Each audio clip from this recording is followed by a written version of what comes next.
আমরা এখানে সরকারি মোড়কে হচ্ছে যে আপনার 58.6 টন পেয়েছি চাল, আর হচ্ছে অন্যান্য মোড়কে আপনার 520 টন চাল পেয়েছি। সেই বিষয়টা নিয়ে আমরা জিজ্ঞাসাবাদ চলমান রেখেছি এবং আমরা পুরো চক্রটাকে ধরার চেষ্টা অব্যাহত রেখেছি এবং হচ্ছে যে ইনশাল্লাহ আমরা অতি শীঘ্রই আরো বড় একটি অভিযান পরিচালনা করব। তবে আমরা গোপনীয়তার স্বার্থে আমরা হচ্ছে যে জিজ্ঞাসাবাদ শেষ করে তারপর হচ্ছে যে সেই তথ্য সম্পর্কে নিশ্চিত হতে পারবো। আমাদের জিজ্ঞাসাবাদটা এখনো শেষ হয়নি, আমরা জিজ্ঞাসাবাদ এবং তদন্ত কার্যক্রম শেষ করে এটা জানতে পারবো। আমরা আসছিলাম আসলে এই ডিজেফের সূত্রে আসছিলাম যে এখানে অবৈধ মজুদ থাকতে পারে।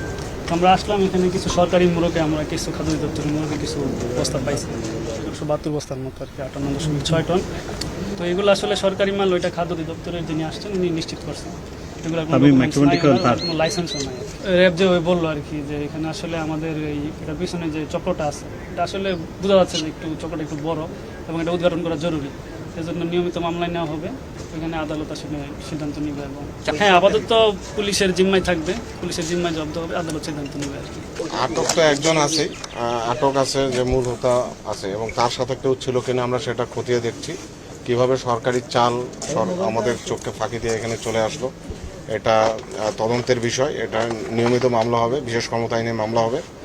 লার্নেড ম্যাজিস্ট্রেট মহোদয় যেমন বললেন যে এটা অফিসার ইনচার্জ সীতাকুণ্ড উনি ওসি হিসাবে থাকবে, এখানে ওই রিসিভার হিসাবে থাকবে যতদিন না মামলা ডিসপোজ আপ হয়। তারপরে মামলা ডিসপোজ আপ হলে তখন আমরা ব্যবস্থা নেব। এইটা আমরা জিজ্ঞাসাবাদ করতে হবে, এটা সময় সাপেক্ষ বিষয়।